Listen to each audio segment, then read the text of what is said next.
I'm Steph. And I'm Jeff. Each week, we review a film that's streaming on Netflix or Amazon Prime.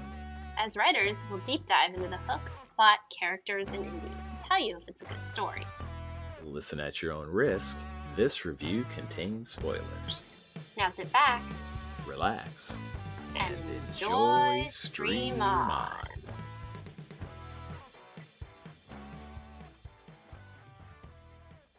Today, we'll be discussing Better Watch Out, streaming right now on Amazon Prime. It is the holiday season. 17-year-old Ashley is getting ready to leave town, but agrees to sit for 12-year-old Luke. What starts as a night of pizza, horror movies, and creepy passes from Luke soon escalates.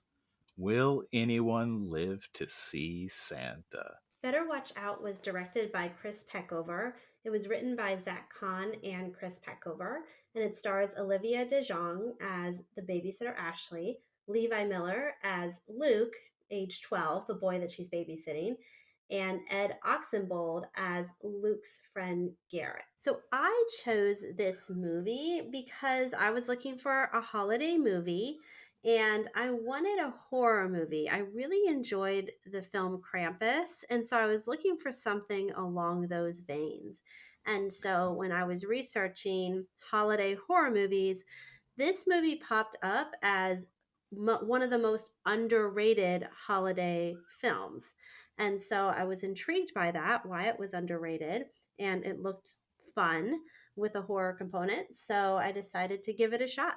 So, Steph, what movie did this remind you of? So I chose Home Alone. I mean, it's definitely a more twisted version of Home Alone, but it has the home invasion angle to it. It has some booby traps that are like very homemade along the way, like a la Home Alone style. It deals with tween kids. So that's why I picked that one. And also, Home Alone, of course, is a holiday film. What about you, Jeff? Well, I chose The Babysitter. This is a 2017 film. It has a very similar setup and does have a second act twist, much like this one. You learn that one of the characters is very different than the setup. The second act, or the rest of the film, goes in a very different way. Now, one thing to add is that it has no holiday theme to it. Okay. It's interesting you chose Home Alone, since this movie actually directly references Home Alone. Right. So it was an easy leap. This film also gets into the psychosis of the Macaulay Culkin character in Home Alone. The stuff he does to the two Homa intruders is kind of terrible. Right, right. Yeah. I mean, they are trying to invade his house, though. So it's a little bit, as we'll see in this movie, it's slightly different when we get more into the twist.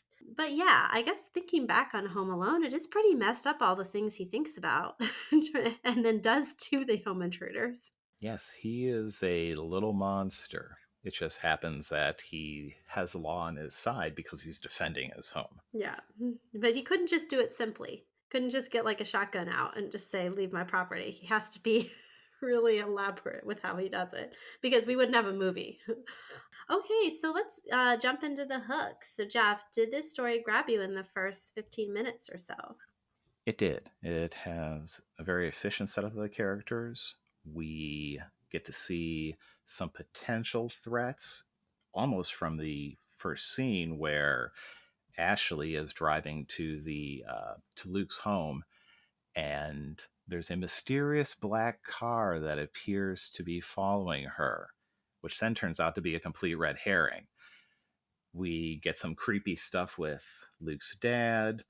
We learn that there are there's a boyfriend and an ex-boyfriend.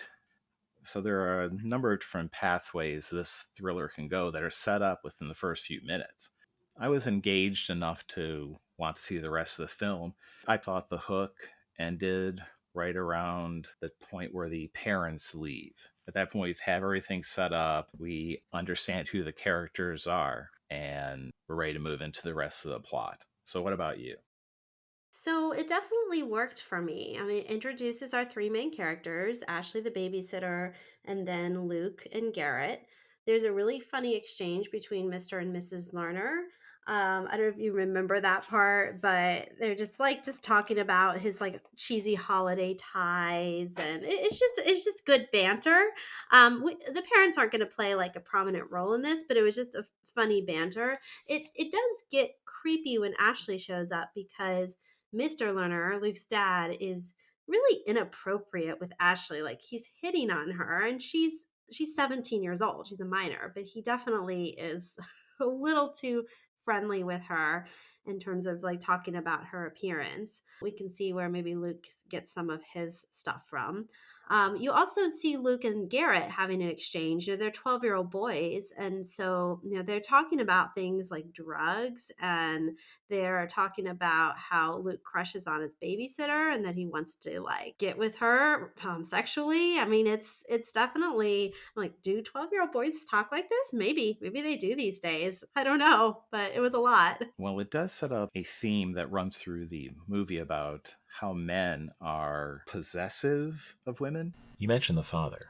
When he is interacting with Ashley, he first says how stunning she looks, and the entire time they're in the scene together, he is staring at her in a very inappropriate way. Oh, it's obvious. Like, yeah, the movie doesn't. I mean, he wants her, and his 12-year-old son Luke wants her.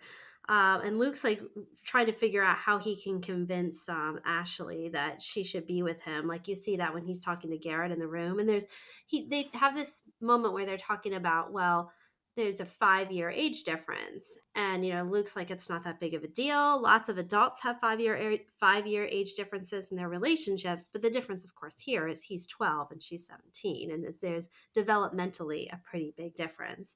But you see him rationalizing it to himself that it's okay to pursue my babysitter because it's only a 5-year age difference.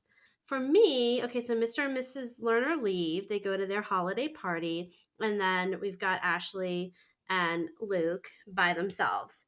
And so Luke is, trying to charm Ashley and, make his moves and let's watch a movie together and this and that. Where things, and Ashley's trying to be appropriate, and you hear her having an issue, a tension with like her boyfriend, right? Or maybe soon to be ex boyfriend at the time. And then all of a sudden, to me, where the hook ends is there's this moment where there's a phone call and then there's a hang up. It's like the classic horror movie where the phone rings, you answer, and then click. And then you see evidence of what appears to be a home intrusion. And Ashley's starting to get scared. And that's where, to me, that's where the movie starts moving into the plot. So, yeah, there was nothing about the hook that really bothered me. I thought it did a great job moving the story along, introducing the characters, creating some tension. And now you're curious about what's happening next with this home invasion with Ashley and Luke. So, yeah, overall, good hook. I agree. It is an efficient introduction of the characters and is engaging. So I was ready for the rest of the movie. And now we get the rest of the movie. So what did you think about the plot? The plot had some twists in it, which I thought were fun. So basically, in a nutshell, what happens is this break in, Ashley's scared and she thinks there's a real break in. And then along the way, you realize it's Garrett, Luke's friend, who's just basically, messing with them.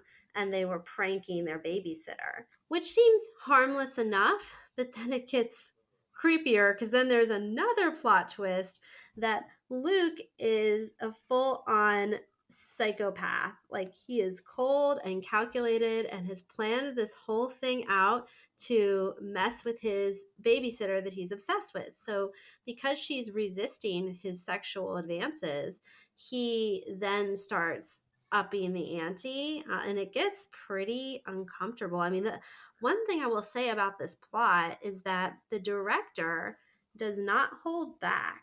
He like puts you in some uncomfortable moments. Like there's one scene, I would say this is the most uncomfortable scene in the entire film, where they have Ashley tied up and they're playing truth or dare, like they're forcing her to play truth or dare. And Garrett dares Luke to touch Ashley's breast, and he does it, and it's you can tell how uncomfortable she is. I mean, the whole thing is just really uncomfortable because he's sexually assaulting her, right? But I think that's what the director wanted. He wanted to put you in that uncomfortable situation so you can see how psychopathic this kid really is. And then, the plot gets darker and darker. You see how the boyfriend, her boyfriend Ricky, he comes over because Luke basically rigs the phones so he can call him over. He gets killed in a Home Alone-esque scene with a paint can. Then another boyfriend eventually is going to get killed. So it keeps upping the ante along the way, and it never bored me. It was well paced. So overall, I thought it was a good plot. There are elements that I agree with. Before we get to the post-twist plot, I want to address the rest of the first act, which I thought actually was the best part of the movie, at least as far as plot goes. There is a well-done escalation of tension. We see an escalation in Luke's behavior. We know from early on that he is crushing on Ashley, right? At one point, he opens a bottle of champagne, starts drinking, basically showing off for her, or at least that's what we're led to believe. We also start to see evidence of something else happening. There is mystery pizza delivered. We start to see silhouettes in the windows of someone, and then eventually we get Garrett showing up, which actually was one of the problems I had with the first act, is that Garrett just disappears and no one mentions him. The problem I have with that is that wouldn't Ashley know that Garrett was there from the beginning?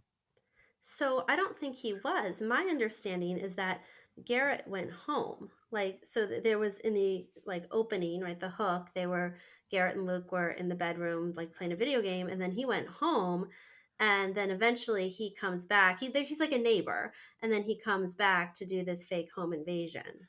No. There actually, if you look at the scene, there is no break in time. So we see them sitting in the room chatting, and then we hear Ashley arrive. Hmm. So that whole sequence basically happens in real time, and Garrett's just gone. Now, as the movie goes on, we know what he's doing, but it seemed odd that the mom wouldn't say, "Oh, by the way, Luke's friend Garrett is hanging out here." Oh, that's a bit of a plot hole then. Yeah. See, I think I filled that hole in my mind that Garrett went home and because he's a neighbor and then he came back pretending to be the home invader to help Luke win over Ashley. It's one of those things, and this is why, as the movie goes on, I became uh, less and less interested in it. Is that it's a moment that at the end of the film makes some sense for just the reason you said. He is out setting up all these little, not booby traps, but the silhouettes in the window. We find out there's some little device that is set up to kind of simulate a stalker, right? So we know he's out doing that and getting ready for the rest of the movie. But as I'm watching, I'm like, why does no one mention him? He's just gone. And it took me out of it. And then eventual explanation for it didn't make a lot of sense, in the sense that I didn't understand why Ashley at no point says, "Where's Garrett?" But other than that, I thought the first act worked really well. And then we get the first kind of twist. We have, as you mentioned, Garrett breaks in, although we don't know that. In fact, it's been set up that Garrett was shot. She thinks it's a real home invader, right? She's scared. She's hiding in the closet with Luke. Luke's like, "I'll protect you." Yeah, I mean, she very much thinks it's a real home invader. Well, because by that time they think Garrett's dead. Mm-hmm. Because, this plot, or not necessarily the plot, but I guess it is the plot, but not the plot in the sense of the structure of the story, but the plot as far as what Luke and Garrett are doing is fairly complex. It requires a lot of pieces to line up fairly perfectly to work out. Mm-hmm. Yeah, it's like a well orchestrated plan that this psychopath kid had. It relies on too many things outside the mastermind's control to happen for it to work. So you mentioned Jeremy. It's already been established that Jeremy is Ashley's ex boyfriend Hmm. and that it was not a good breakup, right? But it sure seems like Luke's whole plan hinges on Jeremy coming over so he can be set up as being the killer and doing a bunch of things that allow Luke to make it look like he committed suicide. Right. I think it could have been either of the boyfriends, though, because there was Ricky, her current boyfriend, that they're a little bit on the outs. There's tension because Ashley is moving to a new town. And so it's a long distance relationship, and he's not happy about that. And then there's Jeremy, the ex, which was, as we just know there's some drama there. We don't know what. But I feel like he could have framed either one of them to be the guy that causes the murder and then commits suicide. The only problem with that is that when Ricky finally arrives, about midway through Act 2, and this is after Ashley has already been tied up, we know things are seriously wrong here. But Luke tries to get Ricky to leave because he shows up because he knows Ashley is there babysitting and he wants to give her flowers and tell her how great she is, and he forces his way into the house. Hmm. If he had just said, "Fine, I'm going to leave the flowers here and take off," that kind of ruins the entire plan, doesn't it? Yeah, I mean, he would have had to think on his feet about another plan. But yeah, I mean, some of this, of course, is to move the movie along and make it interesting, right? I think your point is that there's too many coincidences that work out in Luke's favor. It reminded me of Batman v Superman, actually, in the sense that in that movie, if you break it down, Lex Luthor's plot to get these two characters fighting has like 87 steps that all have to happen in the same order or in a correct order for the whole plot to happen. Now, this isn't that bad. I'm not saying this is that level of ludicrous, but by the end, there are some coincidences and people behaving in very specific ways for Luke's grand plan to come together. I mean, I would agree with that. I guess it didn't bother me though because of the type of movie it is. I mean, it's a horror movie, and horror movies often have these kind of written in coincidences to get their characters moving along in the storyline. So I guess I it was okay for me in the context of the type of film it was. I mean, I do see your point. Okay, so those plot issues aside, right? And I agree with you. This is a thriller. You have to have the evil mastermind's plan work, Right. or your movie's 20 minutes long. My big problem with this movie, and it's something that is, and to me, is an integral part of the plot, is that once you have your big twist, which is Luke is a psychopath, I don't feel like the movie offered anything else. It seemed to me a fairly by the numbers slasher movie. That's what it struck me as. It's like you know, the fact the killer is a little kid is interesting, right? But not the first time, clearly. I mean, you can go back all the way to the 50s with the bad seed. After that reveal, I was like, okay, where do we go with this? What's the next part? The one thing I wish they would have done more with, and I'd mentioned this when we were talking about the hook, and I'd actually like to get more of your thoughts on this, is this whole notion of Ashley as possession. That the movie definitely is looking at how men view women. Right, especially men that are more on the narcissistic side. I mean, obviously, this kid, a psychopath, like extreme form of narcissism, how they don't see women as full and complete human beings, but more as objects that they should be able to own. And if they can't own them the way they want to own them, then, well, in this case, he's just going to kill and go psychotic. Um, yeah, I mean, but I don't think this movie was meant to be a treatise on feminism or women as objects. I mean, this is, I guess for me, yeah, sure, some of the plot becomes just sort of formulaic. I mean, it's a horror movie with some thriller elements to it, set in a holiday with holiday overtones. But it was just, to me, it was fun. Like, it wasn't meant to be a deep thinking movie. I didn't go into this analysis of what happened in this kid's life that made him a psychopath. Like, in a different type of movie, I'd want to know, well, how did this kid become so bad, right?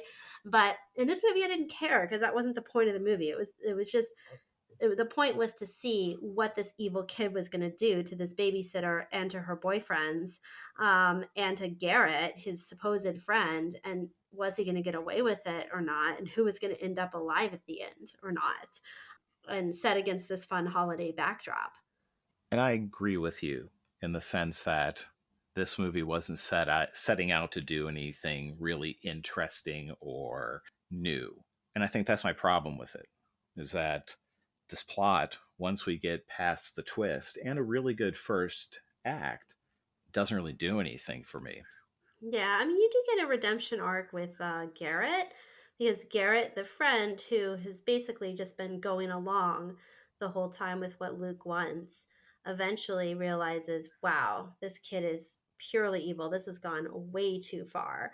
Like, especially after Ricky is killed, with the paint can swinging down on him from like very like slapstick out of Home Alone, moment where he's like tied up in a chair and the paint can's thrown down. It hits his head and yeah, misses him the first time, then hits him and he's killed.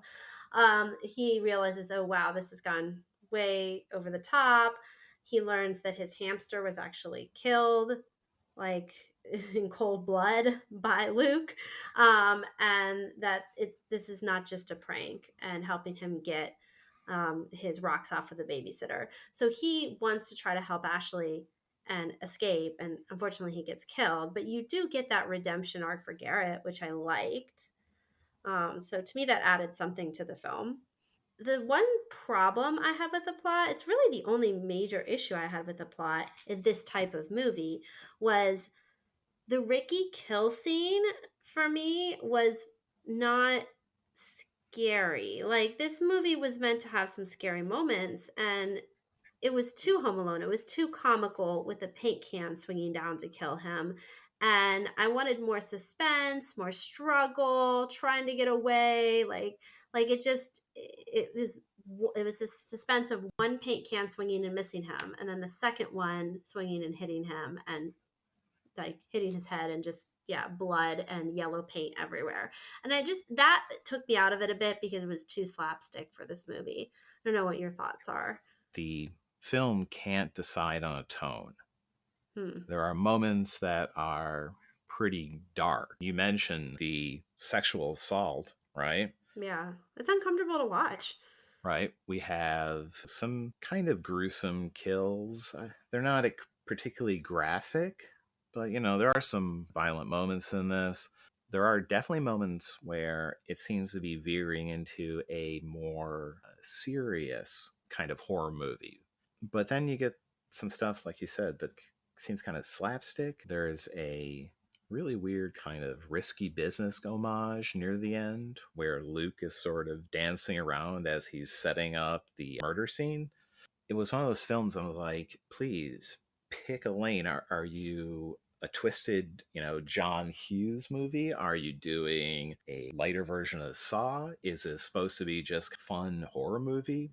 It seemed like the writer wasn't really clear what the film was supposed to be, what we were supposed to feel about it. I mean, to me, it was a horror movie with some comedic elements to it. Like, I actually really enjoyed that scene when he was dancing around in his Christmas sweater, cleaning up his murder scenes. Yeah, it was dark, twisted humor, but it was still funny. So I think, to me, they were trying to do a holiday horror with some comedic elements, is what I took. Which actually leads me to at least my last question about the plot. And this is actually more about the whole film, though. Did setting it during Christmas have anything to do with the movie? I mean, not really. They could have set it in another time of the year and had the same film. I think they just wanted to set it that way to have a holiday feel to the film with the snow and like the blood in the snow. But yeah, it didn't really add a huge amount of value to have it be during the holidays other than backdrop. There are definitely movies set during Christmas that really leverage either the iconography or the tone of the season, right? You had mentioned Krampus, which clearly has to happen at Christmas because it's Sure. about the anti-Christmas. Evil Santa.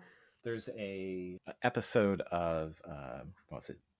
Tales from the Crypt, which is about a psycho Santa Claus menacing this woman and her daughter at home during Christmas, and the daughter at the end of the episode opens the door for this axe-wielding maniac because she thinks it's Santa Claus. But there it's like, yeah, that kind of plays off the images and the expectations for the holiday. This, it could have been Arbor Day. To me, the holiday didn't mean anything. Yeah, it was definitely just backdrop to just have some, interesting moments. Like there was one where there was carolers that came to the house and they were singing, and Luke is like looking all sweet in his Christmas sweater, like listening to them sing while like, people are tied up in the next room, right? So I mean, there was moments like that, but it was backdrop. It wasn't essential to this film. So let's get into the ending then. Jeff, what are your thoughts about the ending? Did it wrap up nicely or did it leave you wanting more or just meh? After just complaining about the plot for the last 15 minutes, I actually like the ending. I like the scene where we see how everything was set up. Yeah. I had some issues with the tone of it, but actually demonstrating how this entire plot was put together, things that we saw that as you're watching the movie, you're like, wait, what's happening? They all make sense by the end. Yeah. Like all his little traps and devices, and I think he has like a standee in the window of some dude, right? It all makes sense. So I like that, and I liked Ashley surviving. I like the way that was done. I liked her little flicking him off, as she's being put in the ambulance. Yeah, I really enjoyed the ending as well. You have a final kill scene with Jeremy. That's the ex boyfriend who comes over, and you can see he's a bit of a douchebag just by his mannerisms. Like the classic douchebag, his hat's like backwards, and he's just very bro. But anyway, it's a fun kill scene where Luke has him write an apology note, and you as the audience know this is not going to go well. That Luke has something up his sleeve, and then he rigs it so has him hanged, and and then makes it look like a suicide note, and then yeah, quickly then does his whole crime scene cleanup, which works really well. So I thought the Jeremy kill scene was much better than the Ricky kill scene. Would you agree with that? No. Oh, really? No, you didn't like it? Well, the problem with the Jeremy kill scene was something I already mentioned, that a number of things have to happen for this fairly meticulously planned mock suicide to work. He literally has to be sitting in a spot where there's a noose connected to a tractor that Luke can then use to hang it. And that goes back to my issue with the plot, as in Luke's plot, is that it's all kind of cool, but once you start to poke at it, it's like there are so many things outside his control that have to happen for his plot to work Mm-hmm. that it's hard to suspend disbelief. Of course, we're talking about a movie where you have to assume two 12-year-olds decide to go on a murder rampage and accept that. So I guess you can accept an intricate plot as well. Right, you're suspending disbelief in a couple of ways with this film, and I do think that the way they set up Luke to be this really smart psychopath that calculates and thinks things out way in advance is he could have figured out how to frame Ricky if the Jeremy thing didn't work out. There's also like the attempted escape scene at the end with Ashley and Garrett, and the scene where he kills Garrett. I thought that went well also. Yes and no. The no part was the fake out, where it looks like Ashley has escaped, right? Mm-hmm. Gets over the fence and then gets beamed by a rock and is dragged back inside.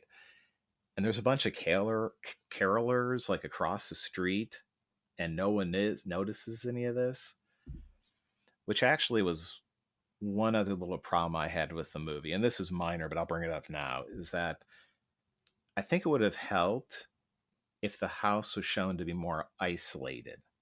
Versus in a more suburban neighborhood. Right.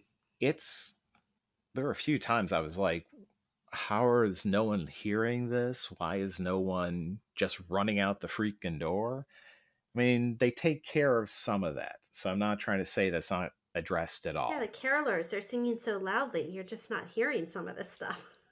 I guess what I would have liked was to demonstrate more isolation so that Ashley really just can't escape. And it doesn't rely on her getting away, running around the side of the house, and Luke just managing to beat her in the head with a brick. Maybe that's why they set it at Christmas, because there's the idea that a lot of people are out of town. And so there's less people around to hear the shenanigans going on, as well as these loud carolers that are singing so merrily that you can't hear the murder happening in the house. Maybe Okay, that was fair enough. Fair enough. Peckover's idea of why he set it around Christmas time, other than just having it as a backdrop. Um, so yeah, and then the cleanup job, like you already mentioned, was fun. The dancing around, seeing all of the things that he had to line up to make his scheme work, with the cell phones and everything was interesting. How he framed Jeremy. And then the final scene was fun, right? We see Ashley is alive. She survived using duct tape, but you can use duct tape for everything. And then the parents come home, and of course, they think their son is a little angel, and they're just like he's been traumatized, and they're comforting him. And then he hears that Ashley survived, and like the final scene is like, I'm worried about Ashley, I'd like to go to the hospital to check on her, and then credits. Which is great, right? It's that classic, like, dun dun dun, what's gonna happen? Are they gonna figure out it's Luke, or is Ashley gonna somehow end up murdered in her hospital bed? So, or she passed away from her injuries Right. thing. But yeah, I there wasn't anything about the ending that didn't work for me. I felt it tied up all the loose ends it needed to for a succinct story. Since you had asked earlier about the Jeremy kill versus the Ricky kill, right? In addition to what I already said about Jeremy and all that, the Ricky kill was just tenser, and I thought it was better staged and just a little grimmer. And I actually like that because you really get this character, Ricky, who we've actually gotten to know a bit. And we've seen that, as opposed to what we may think at the beginning of the movie, he's not a terrible person. Because there's that whole moment when Ashley and Ricky are tied up where he's just saying, I just want to wish you well, basically. Yeah. Yeah, he's sad that she's leaving and moving to a new city. And that was a good moment to humanize this character. So I actually had a bit more investment in what was happening to him. Jeremy shows up and is almost immediately killed. Yeah, he shows up late in the game, so you don't really care about him much. But I would say I agree with you in general. The ending was tight, did what it was supposed to, and was a good way to end the film. Left me with a good feeling at that point. So, what did you like the most about this movie? So the thing that I would say I appreciated the most is I enjoyed the double plot twist that the movie had. It had first that it's not an actual home invasion. Plot twist number one is it's a boyhood prank, and it's Garrett and Luke that orchestrated. And then the plot twist number two, of course, that oh wait, Luke's a full blown psychopath, and he is going to either possess Ashley or destroy her and everyone around her. So I thought that was well done, and had enough surprises in there to keep you interested in the movie. What about you? I liked the first act. I really did. I thought it was a very nice, efficient setup for the characters, created a number of potential plot threads for the threat, right? Who's going to be the bad guy? Does a nice kind of twisted John Hughes, Pretty in Pink, 16 Candles kind of relationship between Luke and Ashley, where we see how creepy Luke's attitude towards her is, but it's still in a way that's not crazy. It's just the little kid who likes the older babysitter. Right. And it builds up the tension, with the phantom pizza and the creepy shit in the windows and all that. Very good first act. Unfortunately, let me down, after that twist started to kind of fall apart for me. So what did you like the least? So I picked the Ricky kill scene. It just took me out of the film. It was too Home Alone with a paint can, and for the darker tone that this movie had overall about this psychopath kid, who also sexually assaulted his babysitter. Like I think that should have been a darker kill scene to fit with the tone of this movie. For me, even though I spent a lot of this episode complaining about Luke's plot, that's actually not the thing I like the least. I just found that after the plot twist, where we get the reveal that this is all orchestrated by Luke and what his real intentions are, it didn't do anything new. It was just a very by the numbers kind of thriller slasher movie. And by the end of it, I was just like, okay, I've seen better killer kid movies. And this was all right, but just didn't really do anything for me. What would you say, just curious, since you said you've seen a better killer kid movie, what movie would you say is better? I would highly recommend the 1956 version of The Bad Seed. It has great acting, is extremely creepy. I highly recommend checking that out. To me, that is a much better movie. Okay, cool. Well, let's give it our final Panda rating. So I liked this movie more than I thought I would, which may be contributing to the rating that I gave it. But I surprisingly enjoyed this film. I thought it was going to be more mediocre, but I gave it a 4 because it didn't bore me. I was enjoyed throughout the film. It's not a perfect movie; like it has its moments with, yes, the prosaic, like paint by numbers towards the end, the slapstick kill scene. But overall, I found it for holiday movies to be enjoyable, a little dark and twisted, which in horror movies can work. It was well paced and told a succinct story that wrapped up all of the major plot points. I gave it 2.5 Santa hat wearing psycho pandas. To me, it was just a very average horror movie thriller. It didn't do anything particularly terribly, and it didn't do anything particularly noteworthy. It's just an average film. There are better films. I already mentioned The Bad Seed. There are better holiday horror movies. I mean, you had mentioned Krampus. I would highly recommend people search that out. This was fine. I mean, I don't feel like I wasted my time watching that. It was entertaining. It just wasn't anything special. Okay, well, there you have it. Thank you for listening to Stream On. Join us next week when we'll be reviewing Anna and the Apocalypse, currently streaming on Amazon.